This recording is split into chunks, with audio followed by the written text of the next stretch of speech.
The history of Black Indians in California is a tale long shrouded in obscurity, a truth hidden beneath layers of conventional narratives. These indigenous people, with their distinct African Olmecs ancestry, have been largely absent from our textbooks and mainstream understanding of American history. Their story is one of resilience, adaptation, and a deep connection to the California landscape. For generations, their presence has been whispered in hushed tones, passed down through oral traditions and glimpses in historical accounts. The time has come to bring their story into the light, to acknowledge their rightful place as integral threads in the rich tapestry of California's past. Some Black Californians are discovering their lineage through records like the Dawes Roll and land ownership records, connecting them to tribes like Cherokee or Seminole. Keep in mind, the so-called Black, Negro, and Colored were the original people of this land. They were reclassified and paper genocide out of their birthright. When most people think of early California history, they might remember Black Spanish conquistadors, indigenous tribes, missions, or white American prospectors, but probably nothing about so-called Black Native people.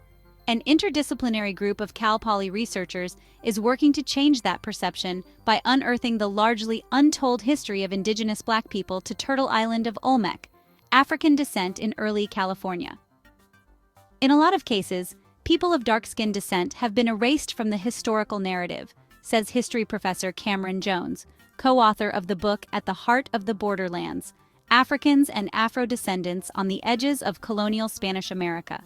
Jones is leading the project with the help of computer science professor Otto von Kotzebue. It's deep within our history, but no one talks about it. We're trying to reverse that erasure in talking about the American West and California specifically by helping people understand the importance of these groups. In their day-to-day work on the project, Jones and a group of student researchers analyze records from a database called the Early California Population Project, a digitized set of birth, death, and baptism records from the first decades of Spanish colonial history in California. By developing digital tools to analyze early Spanish colonial records, Jones and his colleagues are building resources that will help shine a light on the history of people of dark-skinned descent among the Californios, a multicultural group of people who populated the region between Spanish colonization and the annexation by the United States. For example, in the colonial settlement of San Luis Obispo, says Jones, 5 of the 6 Spanish soldiers garrisoned there were of dark-skinned descent. About half of the residents of the early village of Los Angeles were so-called Black people. Keep in mind, we are using the word Black out of context. Black doesn't apply to a people. When we say Black, we mean from dark to brown skin tone people. Some of Moorish descent and African descent. Also keep in mind, not all so-called Black or dark-skinned people are from Africa. That's another game they run. The Pico family, whose members included prominent California landowners, colonial governors, state senators, and the former owner of the property that became Hearst Castle, had dark skin, Olmec, African heritage as well. A major challenge of the project is that race wasn't explicitly stated in many Spanish colonial records in California. People of dark skin descent were treated as second-class citizens, or worse in many other Spanish colonies, but in remote Alta California, where the Spanish government needed colonists to build their empire, race was kept ambiguous by using euphemisms such as gente de razón, or rational people. The Spanish were more likely to employ people from West Africa and other parts of the continent to become conquistadors and help explore the New World. And in return, those people might be rewarded with land and property, and the chance to just live their lives. It's a very different experience than what many people are used to hearing, says Jack Martin, a history graduate student who was drawn to this project after taking a course from Jones focused on Afro-Latin American history. The story that most people associate with the history of so-called Black people in the Americas is connected with the transatlantic slave trade, but that was not always the case. Dive deep into history with us and uncover truths that challenge what we've been taught. Our quest to unveil the hidden history of Black Indians in California is not based on speculation or conjecture, but on a solid foundation of historical evidence. From the detailed descriptions penned by early explorers to the anthropological studies conducted by renowned scholars, a compelling body of work supports their existence. These sources, often overlooked or dismissed, provide invaluable insights into the physical characteristics, cultural practices, and societal structures of these communities. A growing number of so-called Black Americans, relying on newly digitized federal records and other sources, are discovering direct bloodlines to Native American ancestors.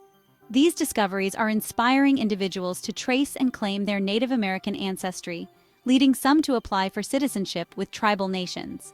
When Daniel Bruce Kelly, 32, an actor and minister, began researching his genealogy, he was sure that he would identify a place in Africa where his family came from.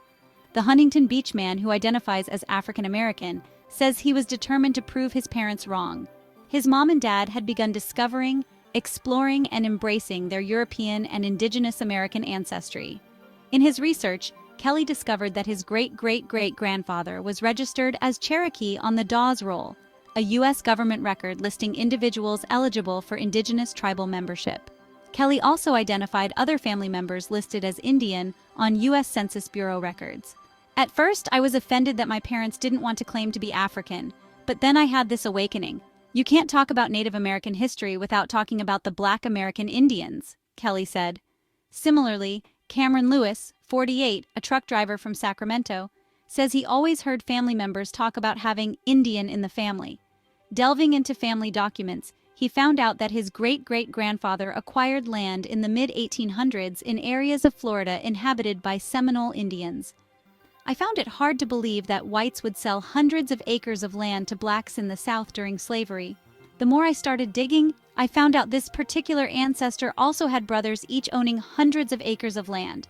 This is when I started coming across terms I was not familiar with, describing my ancestors as mulatto and intransigent, and linking them to tribes such as the Yamasee, Catawba, and Creek, terms I've never even heard of, he said. The Dawes Act of 1887 gave each tribal family head 160 acres of land and each single person 80 acres. The government would hold the land title in a trust for 25 years, after which each individual would receive United States citizenship and a fee simple land title. Under this law, black tribal members, known as freedmen, were granted approximately 2 million acres of land. In Oklahoma's Creek Nation, about a third of the land was black-owned. While the Emancipation Proclamation was signed by President Abraham Lincoln in 1863, slavery in the continental United States did not fully end as a legal institution until June 14, 1866, when the Creek tribe agreed to abandon enslavement of African Americans. That was the day after Congress approved the 14th Amendment. Recent efforts to recognize historical injustices against Native Americans have seen progress, such as last month, during Native American Heritage Month, Governor Gavin Newsom issued a proclamation celebrating the unveiling of a monument dedicated to California Native peoples at the state capitol. While this progress is appreciated, many Black Native Americans feel that the history of their Black freedmen ancestors remains largely overlooked. "We have to tell the whole of the story," said Cherokee Nation Principal Chief Chuck Hoskin Jr. in 2022 during the 70th annual Cherokee National Holiday. The Cherokee Nation has committed to including the descendants of Cherokee freedmen. We have to acknowledge that we enslaved African Americans under our own law. If we ignore or suppress that, we do to freedmen and their descendants the same things that has been done to Cherokee people. Any nation is a stronger nation if they tell their whole story, the tragedy, the triumph, and the chapters that are dark and difficult, added Hoskin. According to the 2020 U.S. Census, approximately 1.4 million Californians identify as full or partially American Indian and Alaskan Native. California also has the largest American Indian population in the country, with close to 900,000 American Indian residents. A population map commissioned by the Cherokee Nation in 2013 shows that California has the second largest Cherokee population in the country, after Oklahoma, where many displaced American Indians settled after the Trail of Tears. In 2021, the Cherokee Nation Supreme Court removed the phrase "by blood" from its constitution. That change acknowledges that the descendants of Black people once enslaved by the tribe, the Cherokee freedmen, have the right to citizenship, which means they are eligible to run for tribal office and to access other resources. In 2022, the University of California, UC, began waiving tuition and fees for Californians who are members of federally recognized Native American tribes. However, debates about who is and who is not American Indian continues, with some darker-skinned Indigenous people facing challenges in claiming their Native American ancestry. Not all Native Americans had lighter skin as often shown in Hollywood movies. There are even historical renderings of phenotypically black Indians drawn by professional artists in the early 1800s. For people without a record of acceptance into what are considered the 5 civilized tribes, Cherokee, Choctaw, Creek, Seminole, and Chickasaw Indians, many have been denied citizenship. For example, the 3 ex-great-grandmother of Kiori Jordan Markering, 46 of Santa Rosa, who was known as Indian Julia, was denied acceptance into Choctaw Nation based on her appearance. She is visibly Negro, the space reserved for office use on her application form noted. My ancestor's application for citizenship was contested in court for more than 3 years before ultimately being denied, says Jordan Markering. The Choctaw Nation has consistently refused to recognize freedmen as citizens. Only the Cherokee Nation and the Seminole tribe of Florida recognize freedmen as eligible for citizenship. The writings of individuals like Georg Heinrich Freiherr von Langsdorff, the 8th of April 1774, the 9th of June 1852, who was a German naturalist and explorer, as well as a Russian diplomat, better known by his Russian name, Grigory Ivanovich Langsdorff. He was a naturalist and physician on the first Russian circumnavigation from 1803 to 1806. Later, Langsdorff was nominated Consul General of Russia in Rio de Janeiro, Brazil. From there, he organized expeditions to Minas Gerais, 1813 to 1820, and the Langsdorff expedition to the Amazon rainforest, which lasted from 1825 to 1829. Georg Heinrich Freiherr von Langsdorff explored the California coast in the early 19th century, offered detailed observations of indigenous populations, noting their dark complexions and distinct features. Similarly, the accounts of Theodore Taylor Johnson, an explorer who ventured into the California goldfields, provide further confirmation of these physical traits. The descriptions of the Digger Indians, so named for their practice of digging for roots, highlights their dark skin tones and facial features that Johnson and others likened to those of Olmecs, African descent.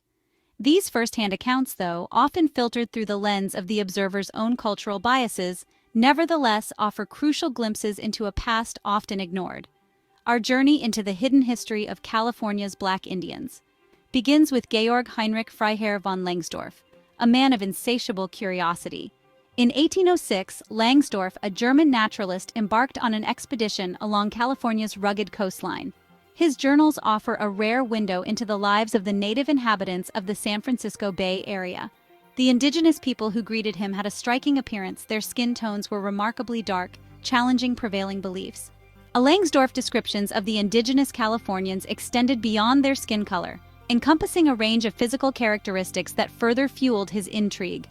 Their hair, he observed, was strikingly different from the straight black hair often associated with Native Americans. Instead, he noted that it was often curly or woolly in texture, a trait more commonly associated with people of Olmecs, African descent. This characteristic, so incongruous with prevailing notions of racial categories, presented a profound challenge to the European understanding of human diversity. Langsdorff, a product of his time, struggled to reconcile these observations with the prevailing scientific theories of race, which often relied on rigid classifications and hierarchical rankings. Yet despite his own internalized biases, Langsdorff's meticulous observations remained a testament to the reality he witnessed. He described the indigenous Californians as possessing a blend of features that defied easy categorization. Their noses, he noted, were often broad and flat, while their lips were full and prominent. These characteristics, often associated with people of Olmecs, African descent, further deepened the mystery surrounding the ancestry of these indigenous populations. Georg Heinrich Freiherr von Langsdorff's observations were not limited to physical appearances. He also took a keen interest in the cultural practices and lifestyles of the indigenous Californians. His writings provide valuable insights into a way of life that was rapidly disappearing. Langsdorff noted the diversity of tribal groups that inhabited the Bay Area, each with its own distinct language and customs, and their deep spiritual connection to the natural world. The discovery of gold in California in 1848 ignited a mass migration forever altering the Golden State. Among the fortune seekers was Theodore Taylor Johnson, a young adventurer from New Jersey. Johnson's arrival coincided with profound upheaval for the region's indigenous populations. The influx of prospectors brought disease displacement and a relentless hunger for land. Johnson documented his encounters with a rare level of detail. His writings, published in 1849, offer a glimpse into the lives of California's indigenous people. The Digger Indians, a distinct presence. Johnson's travels through California's goldfields brought him into contact with a wide range of indigenous groups. Among them were the Digger Indians, who relied heavily on foraged plants. Johnson noted their skin tones range from dark mahogany to nearly black. He described their faces as round or square, with features closer to African than Indian. He observed their wide, enormous mouths, a trait he found particularly striking, and noted their noses nearly flat, a characteristic often associated with people of African descent. Their hair, he wrote, was straight black and coarse as that of a horse's man, but without gloss growing often over their low foreheads. These observations, so incongruous with prevailing notions of Native American features, led Johnson to speculate on the possibility of Olmecs, African ancestry among the Digger Indians.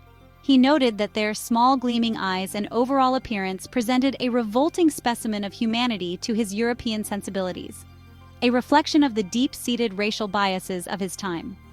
Despite his prejudices, Johnson's observations provide a rare and valuable glimpse into the physical diversity of California's indigenous populations. His descriptions, though often couched in the language of 19th-century racial hierarchies, challenged the simplistic narratives that have often erased the presence of Black Indians from the historical record. Alois Ferdinand Hrdlička, after 1918 changed to Alois Hrdlička, March 30, 1869, September 5, 1943. Was a Czech anthropologist who lived in the United States after his family had moved there in 1881. He was born in Humpolek, Bohemia, today in the Czech Republic. Hrdlička was a pioneer in the field of anthropology and the first curator of physical anthropology of the Smithsonian Museum from 1904 until 1941. He correctly theorized that migration from Asia to the Americas via the Bering Strait was the origin of the American Indians, but incorrectly dated that migration as having occurred not more than 3,000 years ago. He initially denied evidence by archaeological findings such as that of Folsom Man in 1927, which pushed the date of human presence in the Americas back to more than 10,000 years ago. Alois Ferdinand Hrdlička, a life dedicated to understanding human variation. Alois Hrdlička, a towering figure in physical anthropology, dedicated his life to human variation and migration patterns. Born in the Czech Republic in 1869, he moved to the U.S. and became a naturalized citizen. His work spanned decades, challenging assumptions about race and ancestry. Hrdlička's meticulous research earned him recognition as a leading authority. He served as curator at the Smithsonian, accessing vast collections for his studies. Keep in mind, the Smithsonian was covering up Black Native American history in the Americas. Though controversial, his work respected human diversity. Hrdlička's approach paved the way for a nuanced understanding of human variation. Hrdlička's research revealed striking physical similarities between Native Americans and people from Africa and Melanesia. This challenged the notion of Native Americans as a homogeneous group. His measurements showed a complex tapestry of human variation. Coastal Native Americans exhibited traits like dark skin tones and curly hair. Initially met with skepticism, his work suggested multiple migration waves. This opened the door to a more nuanced understanding of human history. The color line challenging notions of race and ancestry. Hrdlička's research on the physical similarities between Native Americans and people of African, Olmecs descent brought him face-to-face with the deeply ingrained concept of the color line, a social and often legal barrier that divided people based on skin color and perceived racial purity. His findings challenged the notion of a clear and distinct boundary between races, highlighting the fluidity and interconnectedness of human variation. He argued that skin color, often used as a primary marker of racial difference, was a superficial characteristic influenced by a complex interplay of environmental factors and genetic inheritance. Hrdlička pointed to the wide range of skin tones observed within both Native American and African populations, demonstrating that color alone was an unreliable indicator of ancestry or racial purity. Hrdlička's emphasis on the shared humanity of all people, regardless of skin color or geographic origin, undermined the pseudo-scientific justifications used to support racial discrimination and segregation. Now let's take a look at Jean-Louis Armand de Quatrefages de Broglie. Quatrefages, a reluctant witness to history. Jean-Louis Armand de Quatrefages de Broglie was a prominent French naturalist and anthropologist, found himself at the heart of a scientific debate. Quatrefages approached ancient migrations with a cautious and measured perspective. His work earned him a reputation as a leading voice in 19th-century France. In 1887, he published in his book L'Espèce humaine, translated The Human Species, 1879, a comprehensive treatise on human diversity. This work reflected his fascination with the origins and interconnectedness of humankind, but also displayed the heavy influence by the scientific theories and social biases of his time. Seeds of doubt began to sprout as quatrefages delved deeper into the study of indigenous populations in the Americas, especially those along the western coast of North America. His research, drawing from explorers' accounts, fellow anthropologists' work, and his own skeletal analyses, began to challenge the prevailing narrative. This narrative suggested a single homogeneous Native American population descending solely from Asian migrants, crossing the Bering Land Bridge. The physical characteristics of certain indigenous groups, particularly those on the California coast, presented quatrefages with a puzzle. Their dark skin tones, curly hair, and other features more commonly associated with African, Olmec, or Melanesian descent defied easy categorization within the existing racial classifications framework. These observations initially met with resistance from those invested in maintaining the established narrative of human migration, planted seeds of doubt in quatrefages' mind. He grappled with the possibility that human movement across the globe was far more complex and nuanced than previously believed. This potentially involved multiple waves of migration, transoceanic voyages, and interactions between populations separated by vast distances. Despite his initial reluctance, Quatrefages found himself increasingly unable to ignore the mounting evidence pointing towards a more complex narrative. The physical characteristics of certain indigenous groups, coupled with emerging linguistic and cultural data, suggested a history of contact and interaction between populations separated by vast oceans. In his later writings, Quatres began to acknowledge the possibility of ancient Black populations reaching the Americas, albeit through what he termed accidents at sea.